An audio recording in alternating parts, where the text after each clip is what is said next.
Hi, my name is Alexander Pereira, and today I'd like to talk about my relation to Portuguese culture. Although it may not look it, I'm actually 50% Portuguese through my dad's side of the family.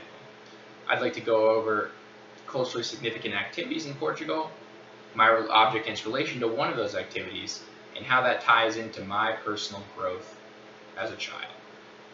To start, I'd like to talk about some of the various cultural activities that are prevalent in Portugal, one of which being partying on the beach with a large group of local community, drinking, dancing, listening to music, that whole host of things. Another being hanging out in cafes, which is known as cafe culture, where they would partake in alcoholic beverages, sometimes non-alcoholic beverages. They'd watch TV, they'd talk to each other, basically a giant communal gathering. The other activity I'd like to mention is football, or as we call it in America, soccer.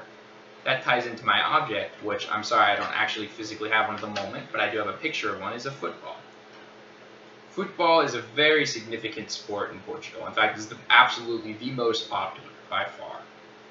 Many young and old enjoy watching football on a national level, cheering for their Portuguese team as they compete all the way up to the FIFA World Championship. This object ties into my childhood because as a young child, I was a very big fan of soccer. I played it for, I'd say, 8 years, maybe even 10, thinking back on it.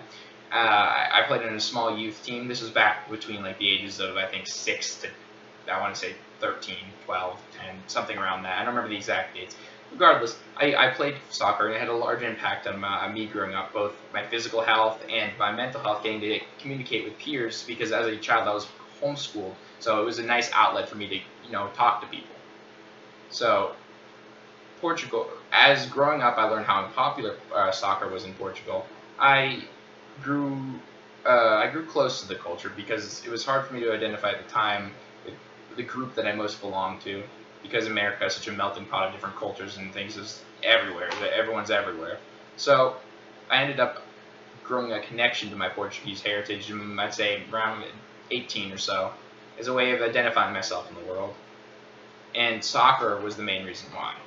So that concludes my presentation. Thank you very much.